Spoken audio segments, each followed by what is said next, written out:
नमस्कार। अब हम शुरू करेंगे स्केलेटन सिस्टम। स्केलेटन सिस्टम में अभी हम एक्सियल और अपेंडिकुलर स्केलेटन सिस्टम के बारे में पढ़ेंगे। तो दोस्तों, जैसा कि हम जानते हैं, स्केलेटन माने हड्डियों का ढांचा, जिसे हम कॉमन लैंग्वेज में कंकाल नाम से जानते हैं।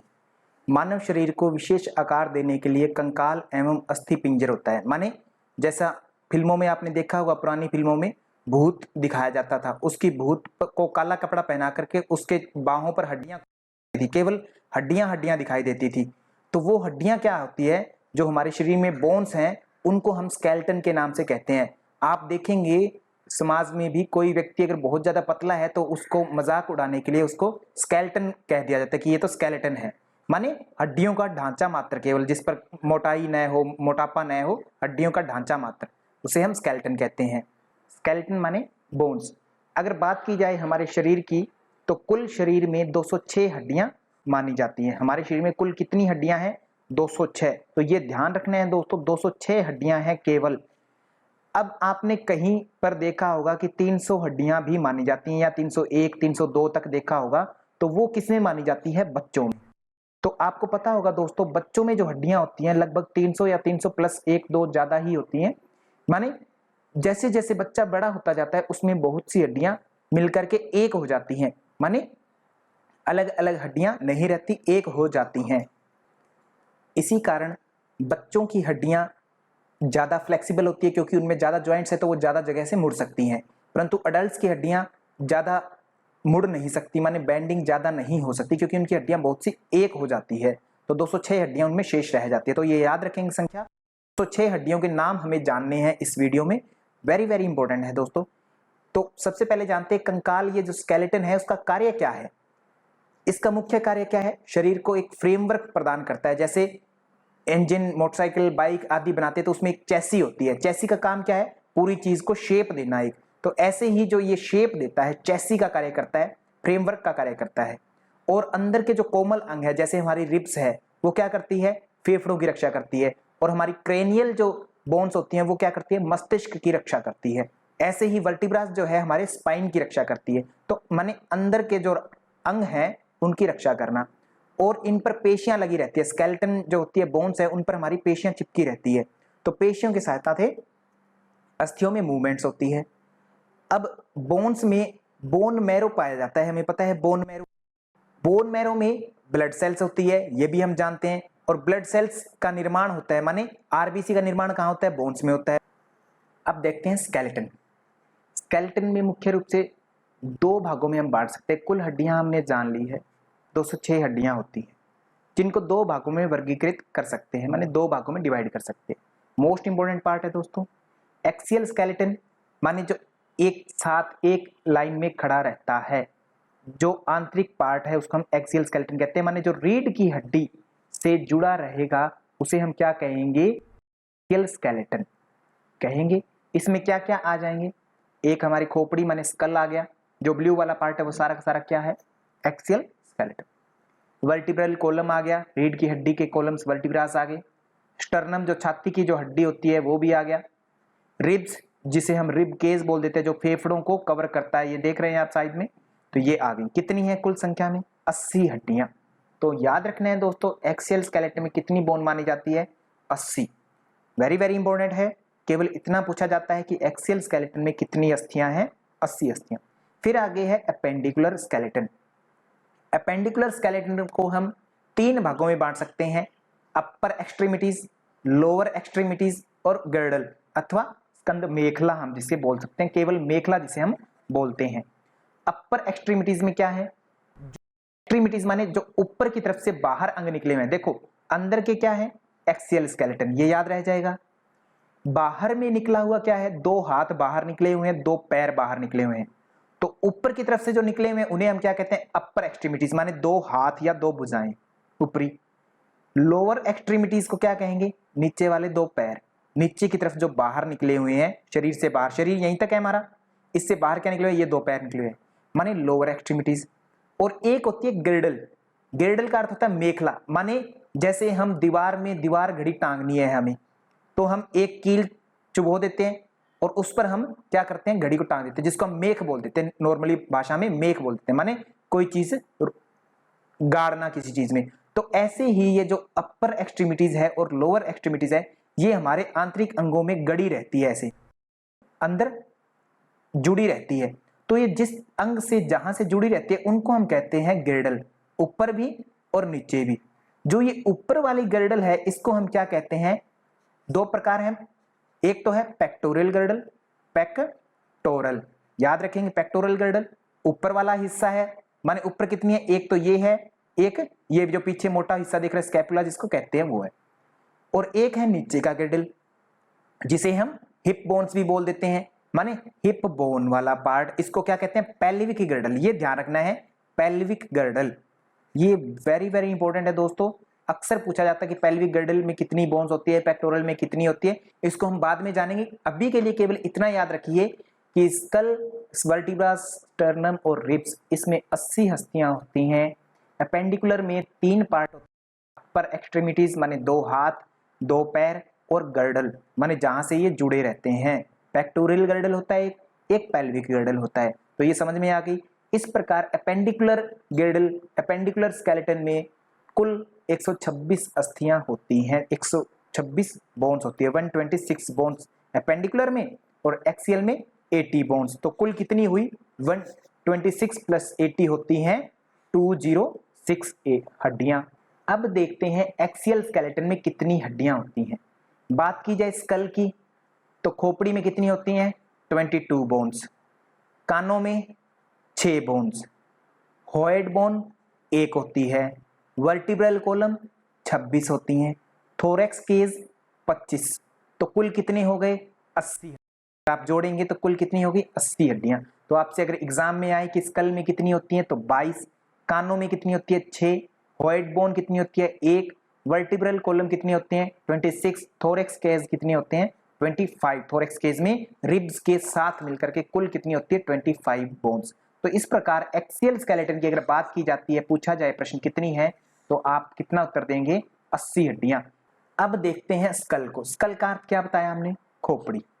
खोपड़ी में कितनी बोन है, खोपड़ी में कुल अगर देखा जाए तो हमने पहले ही देख लिया कि जी कुल तो कितनी है, 22 बोन है, जिनमें क्रेनियम जो पार्ट की बात है, क्रेनियम माने जहां पर हमारा ऊपर वाला भाग है, सिर के सबसे ऊपर वाला भाग है, ये देख रहे हैं सिर का ऊपरी भाग जहां दिमाग रहता है हमारा, तो वो जो हिस्सा है उसमें 8 बोन होती है। क्रेनियम में कितनी है, 8।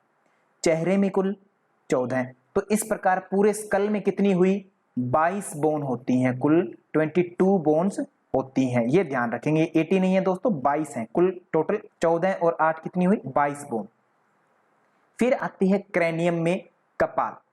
कपाल के अंदर देखा हमने 8 बोन है, 8 के नाम जरूर याद होने चाहिए दोस्तों। एग्जाम में हमसे नाम पूछे गए हैं, सिलेबस में हमारे नाम दिए गए हैं। 1 से 2 बार आप अभ्यास करेंगे आपको इजीली याद हो जाएंगे, कोई बड़ी बात नहीं है।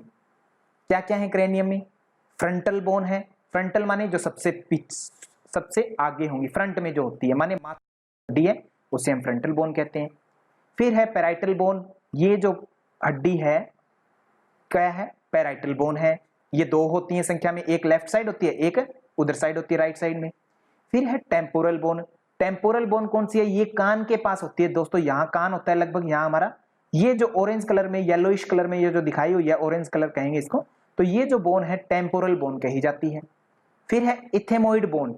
इथेमोइड बोन बिल्कुल कान आंख के जस्ट अंदर की तरफ देख रहे होंगे आप, रेड टाइप में ये जो दिख रही है ये होती है एक।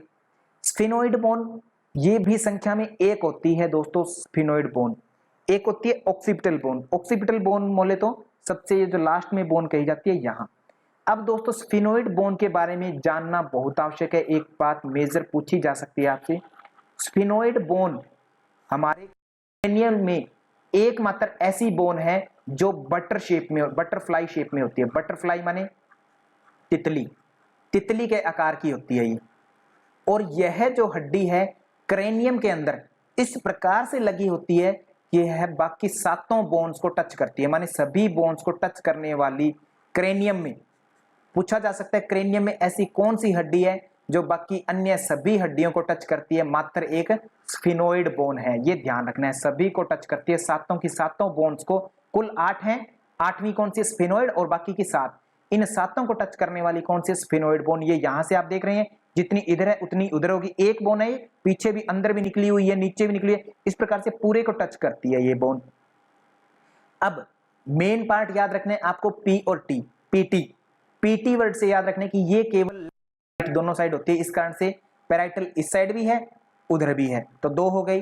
टेम्पोरल कान के इधर भी है और दूसरे कान की तरफ भी है, तो कितनी होगी संख्या में? दो। पीटी ये ध्यान रखना, ये संख्या में दो होती है। पूछा जा सकता है क्रेनियल में दो के जोड़े में पाई जाने वाली बोन्स कौन सी है, तो पी और टी, पैराइटल और टेम्पोरल। कौन कौन सी है क्रेनियम में पाई जाने वाली? Frontal, parietal, temporal, ethmoid, sphenoid, occipital, ये सभी की सभी बोन्स किसमें है? क्रेनियम में पाई जाती है। तो मैं फिर बता रहा हूं दोस्तों, क्रेनियम के बारे में कीस्टोन नोट कर लीजिएगा, मैं पत्थर की लकीर। स्फिनोइड बोन कैसी होती है? बटरफ्लाई शेप में होती है। ये बाकी सभी 7 हड्डियों को टच करती है जो क्रेनियम में पाई जाती है। कुल कितनी पाई गई? 8। स्फिनोइड बोन इस प्रकार से व्यवस्थित होती है कि ये क्रेनियम में सभी से जुड़ी रहती है किसी ना किसी रूप में। इस प्रकार से हम कहेंगे 8 क्रेनियल बोन्स। फिर आगे हम देखेंगे स्कल माने फेस में। स्कल में क्या देखा? अभी क्रेनियम देखा, खोपड़ी का ऊपर वाला हिस्सा देख लिया। अब खोपड़ी का, ये भी तो खोपड़ी में ही आएगा, हमारे स्कल में आता है फेस भी। तो फेस में देखते हैं कितनी हड्डियां हैं? 14 हड्डियां बताई जाती है। तो पूछा जा सकता है कि फेशियल बोन्स कितनी होती हैं? 14। कौन कौन सी है उस पर देखेंगे। मैक्सिलरी बोन, मैक्सिलरी बोन एक बात मैं बता देता हूं, मैक्सिला वर्ड आता है आपसे, मैक्सिला या मैंडिबल, दो शब्द दिए जाते हैं। मैंडिबल, मैक्स का अर्थ क्या होता है? अधिक, अधिक का अर्थ हम ये कह सकते हैं कि ऊंचा जो होता है ज्यादा, और मैंडिबल का अर्थ ये समझ सकते हैं नीचे। तो दो जबड़े होते हैं हमारे शरीर में, तो मैक्सी माने मैक्स ऊपर वाला या ऊंचा कह सकते हैं। मैक्सिला कौन सा होगा? ऊपर वाला पार्ट। मैक्सिलरी बोन कौन सी होगी? माने ऊपर वाली हड्डियां, माने ऊपर वाला जो जबड़ा होता है उसमें जो हड्डियां होती है उसे हम मैक्सिलरी बोन कहेंगे। फिर बात करते हैं जाइगोमैटिक अथवा मालार बोन। जाइगोमैटिक कहां होती है? करीना कपूर को, कैटरीना कैफ को, या फिर आपने किसी और एक्ट्रेस को देखा होगा, उनके यहां गालें बहुत ज्यादा उठी रहती है इस पार्ट से। तो वो जो बोन उनकी दिखाई देती है, ब्यूटी बोन इनको बोल दिया जाता है नॉर्मली, फेस की ब्यूटी बोन। फेस की ब्यूटी बोन ध्यान रखेंगे, फेस की ब्यूटी बोन माने फेस की सुंदरता बढ़ाती है, इनको जाइगोमैटिक बोन बोल दिया जाता है। दोनों तरफ होती है, इसलिए संख्या में कितनी होती है? 2। ध्यान रखेंगे किसको, क्या कौन सी बोन? फेशियल ब्यूटी बोन, ये ध्यान रखेंगे, facial beauty bone, facial beauty bone. ठीक है। उसके बाद लैक्रिमल बोन, लैक्रिमल तो आंसू ग्रंथि। लैक्रिमल कहां होता है? आंख में आता है, आंसू आते हैं जिस ग्लैंड के कारण, उसे बोलते हैं लैक्रिमल ग्लैंड। उसी ग्लैंड के पास में एक हड्डी होती है, उस हड्डी को हम क्या कहते हैं? Lacrimal bone. पूछा जा सकता है एग्जाम में कि लैक्रिमल बोन कहां पर रहती है, तो आंख में रहती है, क्योंकि यहीं से तो आंसू आने होते हैं, इसी के आसपास जो ग्लैंड होती है उसी से, तो उसको आंसू आते हैं। फिर है नेजल बोन। नेजल बोन माने जो ये जो बोन है नासिका के जस्ट ऊपर होती है हमारे, एक राइट साइड में एक लेफ्ट साइड में, नासिका को 2 भागों में बनाती है, 2 भागों में जुड़ करके बनाती है, इस प्रकार से इधर से और इधर से 2 भागों में जुड़ करके बनाती है नासिका को, तो उसे क्या बोलते हैं? नेजल बोन, 2 होती हैं। फिर है इंफीरियर नेजल कॉन्चा, नासिका के बिल्कुल नीचे, आगे के अगर हम ओरिकल्स की बात करें नासिका की, तो वहां पर बिल्कुल 2 पार्ट होते हैं नासिका के, वहां पर क्या है? इंफीरियर नेजल कॉन्चा, 2 हड्डियां होती है लेफ्ट और राइट दोनों साइड में। फिर है पैलाटाइन। पैलाटाइन की बात की जाए तो ये बोन भी संख्या में कुल 2 है। कहां रहती है? आंख के जस्ट पास, पीछे के हिस्से में, थोड़ा सा जस्ट पास में ही रहती है। ये देख रहे हैं हल्का सा येलोइश पार्ट यहां भी है और यहां भी है, ये पार्ट देख रहे हैं, तो माने पैलाटाइन बोन 2 होती हैं। फिर है मैंडिबल, मैंने पहले ही बता दिया कि मैक्सिबल अथवा मैक्सिला अथवा मैक्सिलरी बोन की बात की जाए तो ऊपर वाले जबड़े की बोन की बात हो रही है, और मैंडिबल जब बात किया जाता है तो नीचे वाले जबड़े की बात की जाती है। आप देखते हैं ठुड्डी हमारी, ये देख रहे हैं, एक ही हड्डी से बनी होती है, माने नीचे वाला जबड़ा होता है उसमें संख्या में केवल 1 हड्डी होती है, ऊपर वाला जबड़ा होता है उसमें 2 बोन होती है, 2 भागों में बोन्स बंटी रहती है शिला में, और मैंडिबल में केवल एक ही भाग में बोन रहती है। मैंडिबल बोन को सबसे स्ट्रॉन्गेस्ट बोन भी कहा जाता है, स्ट्रॉन्गेस्ट बोन। अब आपके मन में प्रश्न आएगा जी थाई बोन को कहते हैं strongest, thigh bone second strongest bone है दोस्तों, सेकंड स्ट्रॉन्गेस्ट बोन, ये भी आपको पता होना चाहिए। मैंडिबल, नीचे वाला जबड़ा, यह सबसे शरीर में सबसे शक्तिशाली, सबसे मजबूत हड्डी मानी जाती है। फिर है वोमर। वोमर क्या है? नासिका में आप दोनों उंगलियां लेकर के जाते हैं तब आपको बीच में एक हड्डी लगती है कि जो नासिका को दो भागों में बांटती है, उसे क्या कहते हैं? वोमर। इसके बारे में प्रश्न पूछा जा सकता है कि ऐसी कौन सी हड्डी है जो नासिका को दो भागों में बांटती है, तो वो कौन सी है? वोमर हड्डी। तो नासिका की बिल्कुल यहां पर पाई जाती है वोमर, में बांटती है। आप नासिका में दोनों उंगलियां एक साथ लेकर के जाएंगे तो बीच में एक दीवार दिखेगी, उसमें एक हड्डी होती है जिसे हम कहते हैं वोमर। तो इस प्रकार से फेस की हमारी 14 हड्डियां कंप्लीट हुई। दो दो के जोड़े में सभी है, केवल मैंडिबल और वोमर ये संख्या में एक एक है, बाकी सभी के सभी दो दो हैं।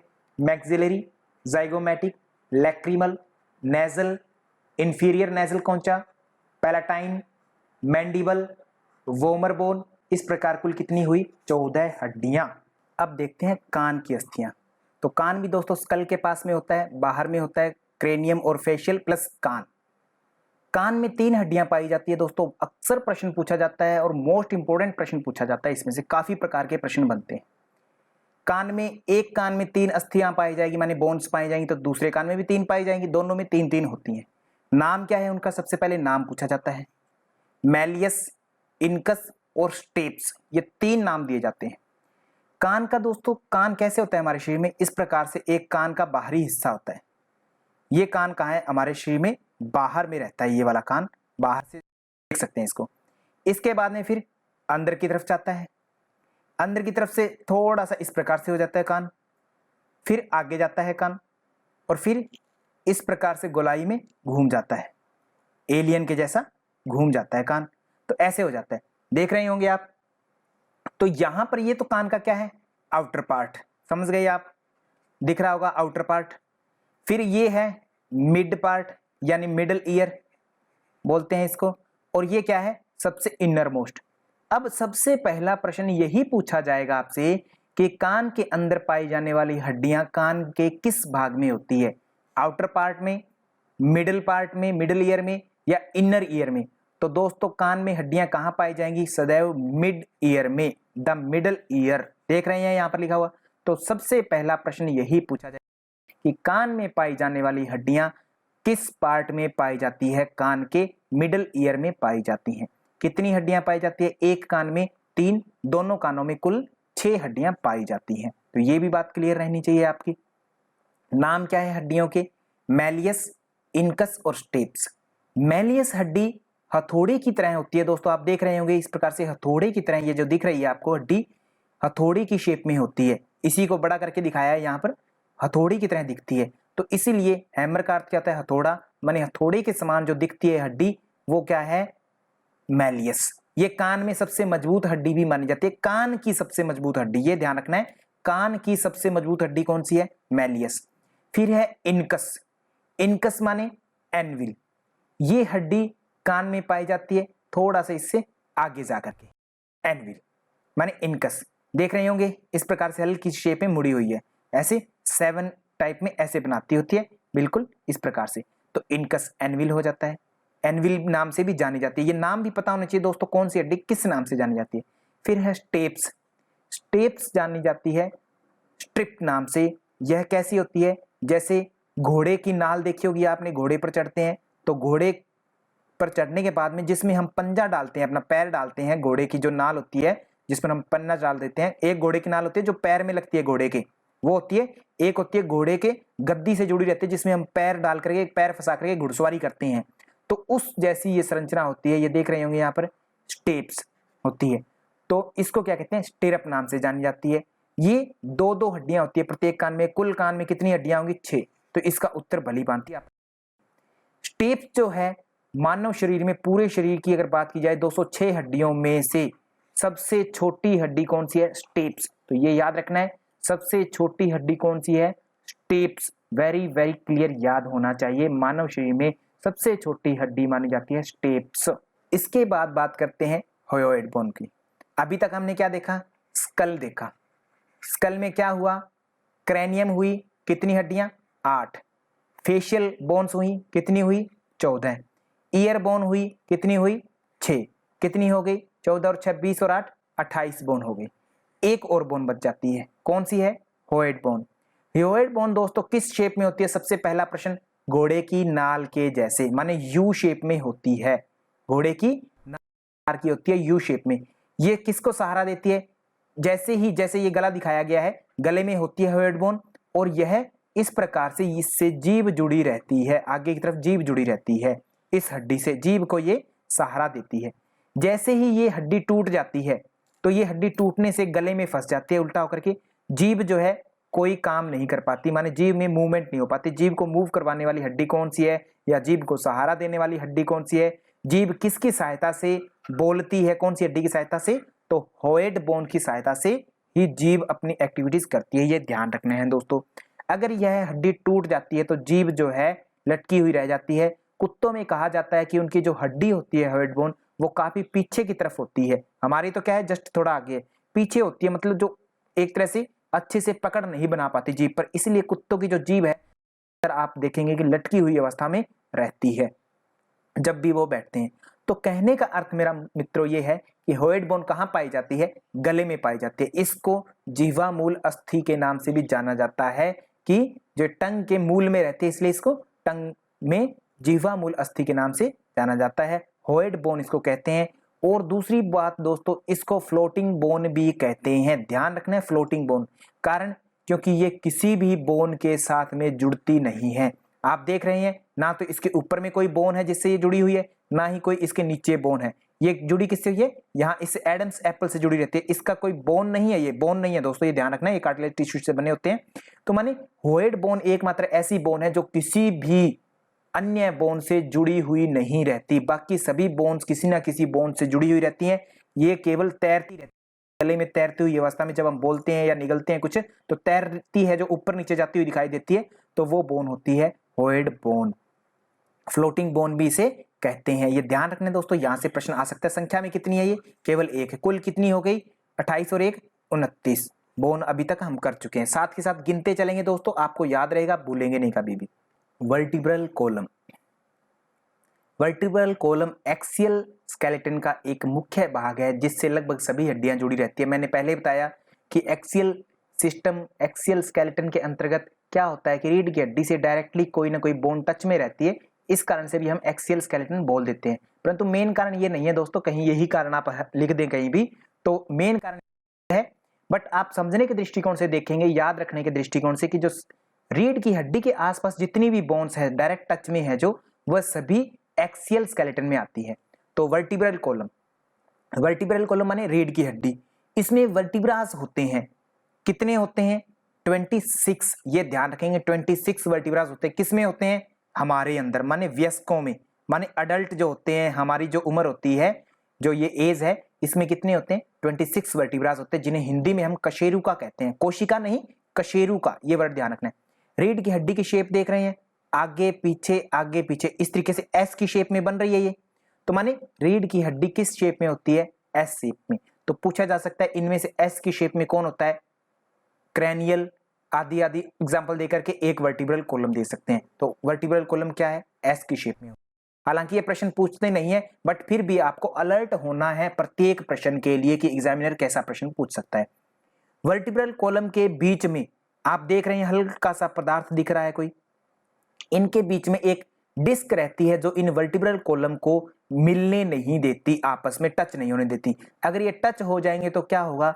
जैसे ये आपस में टच होंगे तो इनमें फ्रिक्शन होगा, माने हड्डियां एक दूसरे पर घिसने लगेंगी जिससे पेन होगा।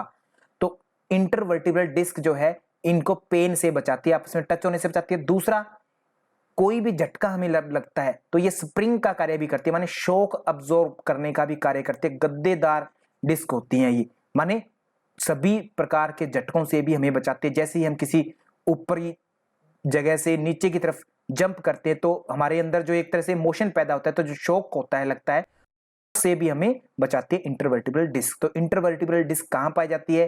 नाम से पता लग रहा है, इंटरवर्टिब्रल माने वर्टिब्रास के बीच में जो डिस्क पाई जाती है, गद्दे की तरह का होती है और शॉक अब्सॉर्ब करती है। ठीक है, तो इसके बाद में वर्टिब्रल कॉलम में कितने वर्टिब्रास होते हैं? 26 होते हैं, देख लिया। किसके अंदर होते हैं? वयस्कों में, हमारे अंदर। बट बच्चों में मैंने पहले बताया, बड़ों में कितनी होती है? 206 हड्डियां कुल होती हैं। बच्चों में 300 प्लस हो सकती हैं, क्योंकि उनमें प्रत्येक हड्डी अलग अलग रहती है। अगर बच्चों की बात की जाए तो बच्चों में 33 वर्टिब्रास होते हैं। कैसे? वो अभी हम समझेंगे। सर्वाइकल वर्टिब्रास, आपने सुना होगा कि मेरे सर्वाइकल में पेन है, तो सर्वाइकल कहाँ होता है? जो भी कहता है गर्दन में हाथ लगाता है वो, माने सर्वाइकल वर्टिब्रास कहाँ होंगे? आपके गर्दन में। कितने हैं संख्या में? 7, याद रखना है 7 है। इनको हम डिनोट कैसे करते हैं? C1, C2, C3, इस प्रकार चलते चलते C7 तक हम हड्डियों का नाम लेते हैं। इन हड्डियों का नाम याद हो गया ऐसे ही, माने C1 से लेकर के C7 याद किया, आपको हड्डियों का नाम भी याद हो गया। इसके बाद में thoracic vertebra. Thoracic vertebra cervical से थोड़ा सा नीचे, थोरैक्स केस बनता होता है, रिब केस बनता है, वो कौन बनाता है? थोरैसिक वर्टिब्रास बनाती है। तो थोरैसिक वर्टिब्रास कितनी है संख्या में? 12, याद रखेंगे 12 वर्टिब्रास है। थोरैसिक कितनी है? 12 वर्टिब्रास। इनको भी कैसे डिनोट करते हैं? पहली को T1, दूसरी को T2, इस प्रकार T3, T4, T5, 6, 7, 8, 9, 10, 11 और 12, T12, 12 हड्डियां ये हो गई। गिनते जाना, 12 और 7 19 हो गई। लंबर वर्टिब्रास कितनी होती हैं? 5।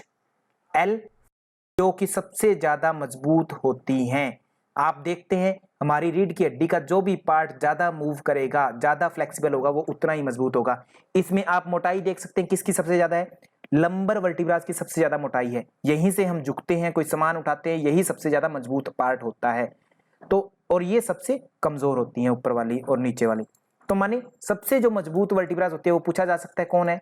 Lumbar vertebras. याद कैसे रखेंगे? देखिए सर्वाइकल में कितने हैं? 7 है, ये याद रह जाएगा। सी से सै बोलते हैं, सर्वाइकल सै बोलते हैं, तो सै से ही 7 संख्या होगी, सर्वाइकल में 7।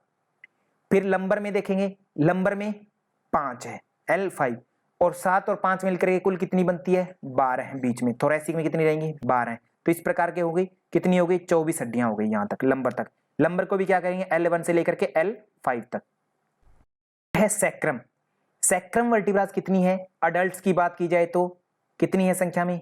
1। कोक्सिस वर्टिब्रास कितनी है संख्या में? 1, 24, 25, 26, कुल कितनी वर्टिब्रास होगी वयस्कों में? अडल्ट्स में कितनी हो गई? अडल्ट्स में कुल है 26 वर्टिब्रास। अब करते हैं बात बच्चों की। बच्चों में मैं पहले बता चुका हूं आपको कि 206 हड्डियां होती है बड़ों में, बच्चों में होती है 300 के समथिंग। तो जो 300 होती है, माने जो हड्डियां होती है वो अलग अलग रहती हैं। बड़े जैसे जैसे होते जाते हैं, जिन हड्डियों की हमें जरूरत नहीं होती, आवश्यकता नहीं होती, मूवमेंट नहीं करते, वो धीरे धीरे एक हो जाती है, मिलने लगती है। तो बच्चों में जो सैक्रम होती है वो कितनी होती है? 5 होती है। प्रश्न पूछा जा सकता है बच्चों में कितनी वर्टिब्रास होती है? बचपन में 33, धीरे धीरे वो एक होती जाती है जैसे जैसे वो बड़े होते हैं। तो सैक्रम 5 होती है, ध्यान रखना है। सैक्रम का शब्द कैसे बदलता है? इस प्रकार से बदलता है, सैक्रम, SACRAM बदलता है। तो S किस शेप में है? 5 की शेप में। तो याद रह जाएगा सैक्रम में कितनी होती है बच्चों के अंदर? 5, बड़ों में 1 हो जाती है मिलकर के। ऐसे ही कोक्सिस कितनी होती है? 4 होती है, और मिलकर के कितनी हो जाती है? 1 हो जाती है। तो इस प्रकार से बड़ों की बात की जाए तो 26 वर्टिब्रास, और छोटे बच्चों की बात की जाए तो केवल 33 वर्टिब्रास। जैसे ही हम C1 और C2 की बात करते हैं दोस्तों, तो एक चीज यहां से यह भी पूछी जाती है कि सर्वाइकल में 2 हड्डियां होती हैं। देखो सभी वर्टिब्रास भी थी, सर्वाइकल थी, थोरैसिक थी, लंबर थी, सैक्रम थी और कोक्सिस थी। ये सभी वर्टिब्रास थी। सर्वाइकल में कितनी थी? 7, थोरैसिक में 12, लंबर में कितनी बताई? 5, सैक्रम में 1, कोक्सिस में भी 1। ये किसकी है? अडल्ट्स की। बच्चों में मैंने बताया कि ये 5 हो जाती है और ये 4 हो जाती है। अब इन सभी के नाम मैंने बताया कि T1 से लेकर T12 इसके नाम है, L1 से L5 तक S1 से S5 इसके नाम है बच्चों में, और अडल्ट्स में तो रहती है एक ही है सैक्रम, और कोक्सिस भी एक रहती है। अब सर्वाइकल में दोस्तों पहली 2 हड्डियां हैं जिनका C1 और C2 इनका नाम दिया गया है, और किसी भी हड्डी का नाम नहीं है, क्योंकि इनका मेजर कार्य भी बहुत इंपॉर्टेंट है। एटलस और एक्सिस, ये 2 हड्डियां हैं। C1 को क्या कहते हैं? एटलस। ये देख पा रहे हैं, एटलस होती है और नीचे एक्सिस होती है। एटलस का काम क्या है? हाँ करवाना। जैसे आप गर्दन को आगे की तरफ झुकाते हैं, आपसे कोई प्रश्न पूछता है और आप हाँ कहना चाहते हैं, तो आप गर्दन आगे की तरफ हिला करके, गर्दन मतलब ठुड्डी को कंठकूप में लगाते हुए कहते हैं कि हाँ जी हाँ, हाँ स्वीकार करते हैं। माने हाँ जब कहते हैं तो एटलस हड्डी के कारण कहते हैं, एटलस झुकती है आगे की तरफ। तो प्रश्न पूछा जाता है कि C1 को क्या कहा जाता है? एटलस। लस लस बोलते हैं, यस बोलते हैं, एक जैसी साउंड आ रही है लस और यस में, तो एटलस यस। तो माने यस करवाने वाली हड्डी कौन सी है हमारे शरीर में? एटलस। एटलस के कारण ही हम आगे पीछे गर्दन को झुका पाते हैं, जिसके कारण हम यस कहते हैं। एटलस। उसके बाद में है C2 सर्वाइकल, दूसरी हड्डी। दूसरी हड्डी को हम बोलते हैं एक्सिस, नीचे वाली। इसके एक खूंटी लगी होती है, जैसे आप देख पा रहे होंगे, इसी में फंसी रहती है। ये जो देख रहे हैं इस प्रकार से ये फंसी रहती है। तो इसी के कारण आगे पीछे गर्दन हो पाती है, और एक्सिस के कारण क्या होता है? गर्दन लेफ्ट राइट में इस प्रकार से मूव हो पाती है। जो देख रहे हैं लेफ्ट राइट में मूव हो पाती है मन। और इन दोनों हड्डियों के बीच में जो ज्वाइंट होता है एटलांटो ऑक्सीपिटल ज्वाइंट होता है, एटलस और एक्सिस के बीच। इससे गर्दन आगे पीछे झुकाकर हाँ की जाती है एटलांटो ऑक्सीपिटल ज्वाइंट के द्वारा। ये ध्यान रखना, ज्वाइंट कौन सा होता है? Atlanto occipital joint. दूसरी बात, C2 को क्या कहा? एक्सिस। एक्सिस में कैसे घूमेगी? कभी दाएं साइड घूम सकती है, बाएं साइड घूम सकती है। माने क्या कहेंगे, जब आपसे किसी काम को नया कहना हो, आपको बिना बोले, तो आप गर्दन को क्या करते हैं? दाएं बाएं साइड घुमा देते हैं, नहीं कहने के लिए। ना यस कहना है तो गर्दन को ऊपर नीचे करते हैं, और ना कहना है तो दाएं बाएं घुमाते हैं। माने ना कहने वाली जो हड्डी है उसे कहते हैं, एक्सिस नाम से जानी जाती है। C1 कहलाती है एटलस, जिसके कारण हम हाँ कह पाते हैं। जोड़ क्या होता है? Atlanto occipital joint. ये महत्वपूर्ण बात है दोस्तों, ये एग्जाम में आ सकती है, 100% आप इस पर अच्छे से ध्यान रखेंगे। इसके बाद है सभी हड्डियां मैंने बताई। पहली कौन सी है? एटलस। C1 को एटलस कहा, C2 को क्या कहा? एक्सिस। C3 को क्या कहा? C3 नाम है, फिर C4 नाम दे दिया, C5 दे दिया, C6 दे दिया, C7।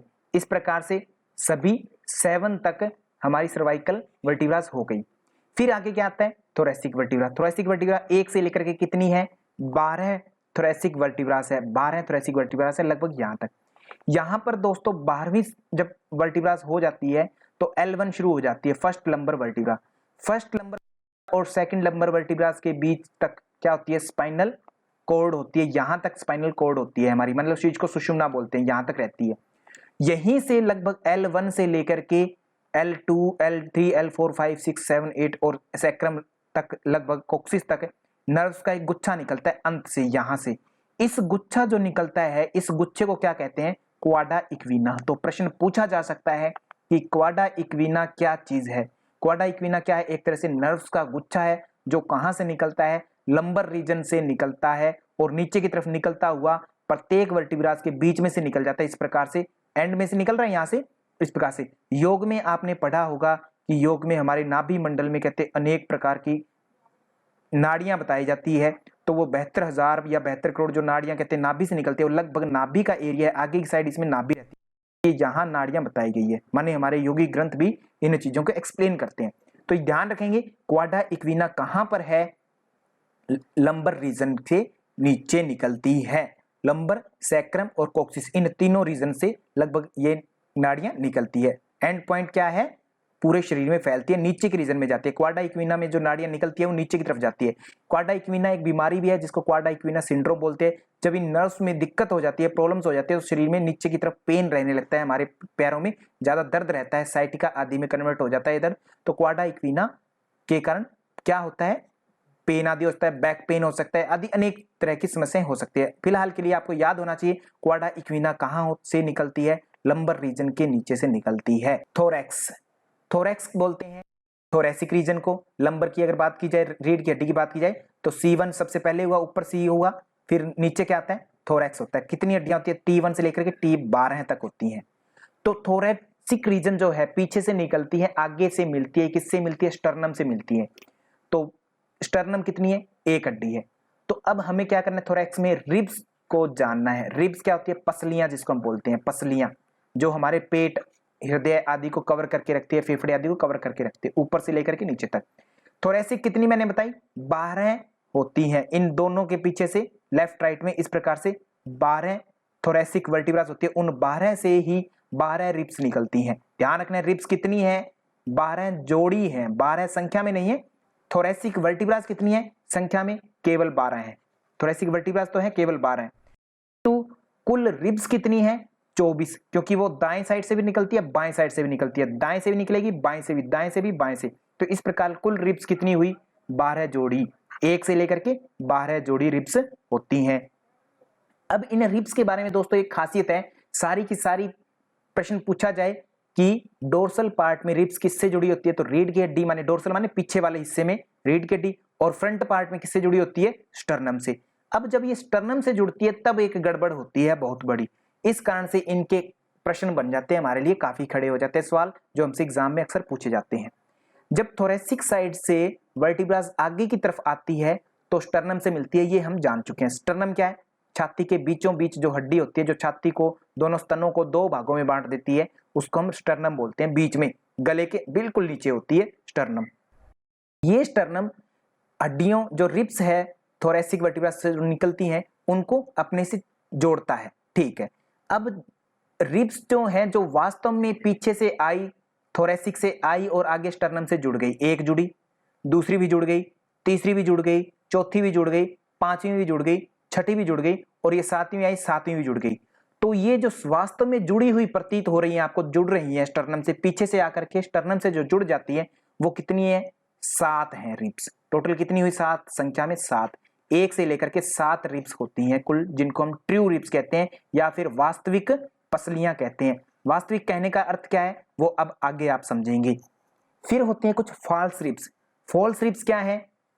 जो कि वास्तव में नहीं जुड़ती, पीछे से थोरेसिक वर्टिब्रास से रिब्स निकलती जरूर है, परंतु आगे आकर के वो वास्तव में स्टर्नम से मिलती नहीं है। वो क्या करती हैं? जो ये 7वीं रिब्स होती है इसके अंदर ही अपने आप को सुमेल करती है। जैसे 8वीं ये इसमें मिल गई, 9वीं भी इसी में मिल गई एक में, और 10वीं भी इसी में मिल गई, माने इसी में मिलकर के एक हो गई, 7वीं में मिलकर के ही। इन्होंने डायरेक्टली स्टर्नम को टच नहीं किया, बाकी सारी डायरेक्टली टच कर रही थी। 7 जो पहली से लेकर के 7 है वो डायरेक्टली टच कर रही थी, बट जो 8वीं, 9वीं, 10वीं है ये इनडायरेक्टली टच कर रही है, 7वीं के साथ कॉन्टैक्ट करके कर रही है। माने ये फॉल्स रिब्स हैं, सच में कार्य नहीं कर रही परंतु कार्य करने का एक नाटक कर रही है। फॉल्स रिब्स माने सच्ची और झूठी। जैसे सच्ची वो है जो वास्तव में अपने आप जिन्होंने काम किया, अपने आप जो जुड़ गई। झूठी कौन सी है? जिन्होंने केवल एक नाटक किया, एक माने जो 7वीं के साथ में सारा। जैसे हम प्रैक्टिकल फाइल बनाते हैं कई बार बच्चे, तो क्या करते हैं, कुछ बच्चे तो ऐसे होते हैं जिन्होंने खुद अपने हाथ से प्रैक्टिकल फाइल लिखी और जमा करवा दी। कुछ बच्चे क्या करते हैं, प्रैक्टिकल फाइल लिखते हैं परंतु वो किसी अपने दोस्त आदि से लिखवा लेते हैं, खुद नहीं लिखेंगे, अपने दोस्त से लिखवा लेंगे या किसी और को कह देंगे वो लिख देगा फाइल। तो माने उन्होंने प्रैक्टिकल फाइल बना तो ली, पर बनाई कैसे? अपने दोस्तों के जरिए, माने झूठी हैं वो, ठीक है। तो ऐसे ही ये मिल तो गए रिब्स, किससे मिले? स्टर्नम से, परंतु वो वास्तव में नहीं मिले, एक तरह से झूठा नाटक किया जा रहा है। रिब्स जो है 7वीं जो हमारी रिब्स है उसी से 8वीं, 9वीं और 10वीं रिब्स ऐड हो चुके हैं। इनको क्या कहते हैं? फॉल्स रिब्स बोलते हैं, झूठी पसलियां। तो ये ध्यान रखें कौन सा है जोड़ा? 8वां, 9वां और 10वां। यहां से प्रश्न बनेगा दोस्तों, रखना है आपको कौन सा है? 8वां, 9वां और 10वां। ट्रू रिब्स कितनी है? 7। 1, 2, 3, 4, 5, 6, 7। ये ध्यान रखनी है, पूछा जा सकता है कितनी रिब्स पहली है, पहली कितनी रिब्स हैं? 1 से 7। 1 से 7 में कोई भी रिब्स दे दे, वो 3, 4, 5 कुछ भी दे, तो आप उसको क्या कहेंगे? ट्रू रिब्स, क्योंकि वो वास्तव में जुड़ रही हैं। और फॉल्स जो वास्तव में नहीं जुड़ रही, केवल 7वीं में ऐड हो जाती है, 8वीं, 9वीं और 10वीं। ये कितनी है संख्या में? 3, एक साइड की 3 है। फ्लोटिंग रिब्स की बात की जाए, माने वो थोरेसिक से पीछे से निकलती जरूर है परंतु बीच में आकर के ही रुक जाती है। जैसे प्रैक्टिकल फाइल किसी ने लिखनी या बनवानी शुरू की परंतु वो है बीच में ही छोड़ देता है, सोचता है कि नहीं बनाते यार, जो होगा वो देखा जाएगा। जो बच्चा ऐसा सोच लेता है वो क्या है? फ्लोटिंग, माने तैरता है, बीच में रह जाता है, वो ना तो पूरा लिख पाता, ना ही उसे नंबर मिलते, फेल भी हो जाता है। माने फ्लोट करती है, तैरती है ये रिब्स पसलियां तैरती हैं, मिलती नहीं है वास्तव में आगे स्टर्नम से।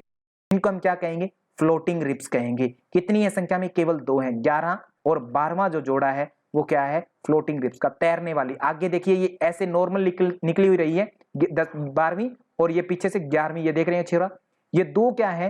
केवल फ्लोटिंग रिब्स है जो कभी भी वास्तव में स्टर्नम से नहीं मिलती, तो इन्हें हम फ्लोटिंग रिब्स कहते हैं। तो कितनी हुई संख्या में दोस्तों? 7 ट्रू रिब्स हुई, 7 जोड़ा। ध्यान रखेंगे एग्जाम में पूछा जाएगा, जोड़े के रूप में उत्तर देंगे तो आप सही होंगे। प्रश्न कैसा पूछा जा रहा है उसी अनुसार आप उत्तर देंगे। 7 जोड़े होते हैं अथवा ट्रू रिब्स कुल संख्या में कितनी है? 14 जोड़े के रूप में, माने दुगनी। फॉल्स रिब्स कितनी है? 3 इंटू 2 माने 6 हैं, वैसे 3 पेयर्स हैं। फ्लोटिंग रिब्स की बात की जाए तो 2 पेयर्स हैं माने 2 जोड़े हैं, परंतु अगर बात की जाए तो कुल 4 है माने दुगनी है। जोड़े का मतलब कुल कितनी है रिब्स, टोटल 24 है। काउंटिंग ध्यान रखनी, 24 कैसे कैसे कौन से आपको अच्छे से बता दिए, आप इनको अच्छे से रट लेंगे। अब बात करते हैं एक्सियल स्केलेटन की संपूर्ण रूप से कितनी हो गई। देखिए क्रेनियम में कितनी हुई 8, फेस में कितनी बताई 14, इस प्रकार स्कल में कितनी हो गई 22 स्कल की हो गई। फिर स्कल के साथ में एसोसिएटेड माने स्कल की सहायता देने वाली कितनी है, और कान में होती है, कितनी होती है 3 होती है एक कान में, दोनों कानों में 6 हो गई। और एक हार्ड बोन होती है जिसको फ्लोटिंग बोन भी कहते हैं, कितनी हो गई कुल संख्या में, एसोसिएटेड बोन कितनी हो गई संख्या में 7 हो गई कुल। स्टर्नम एक होता है, उनके साथ रिब्स मिल जाती हैं तो रिब केज बनाती हैं, थोरेसिक केज बनाती है, कितनी हो जाती है कुल 20 और एक 25 हो जाती है, थोरेसिक केज में 25 हो गई। फिर आगे आते हैं वर्टिब्रास कितनी बताई मैंने, लंबर तक की बात की जाए तो 24, सैक्रम भी 5 मिलकर के 1 हो जाते हैं, एक कोक्सिस भी 1 हो जाता है, तो कुल वर्टिब्रास आपसे पूछ जाएंगी कितनी हुई 26। वर्टिब्रल कॉलम में कितनी बोन्स होती है 26, कितने हो गए टोटल वर्टिब्रल कॉलम 26 हो गया। उसके बाद में इन सबको जोड़ दिए 29, 25 और 26 कुल मिलकर कितनी हुई 80 हड्डियां। इस प्रकार से एक्सियल स्केलेटन में कुल कितनी हड्डियां हुई 80 बोन्स। तो ये दोस्तों आपको नाम याद करना है, बहुत ही इजी है, आप 1 से 2 बार इसको देखेंगे बिल्कुल आप याद कर लेंगे इजीली। आप इनको याद करें और 1 से 2 बार इनकी प्रैक्टिस कीजिए, बिल्कुल अपने शरीर में देखेंगे याद हो जाएगा। तो थैंक यू दोस्तों, धन्यवाद।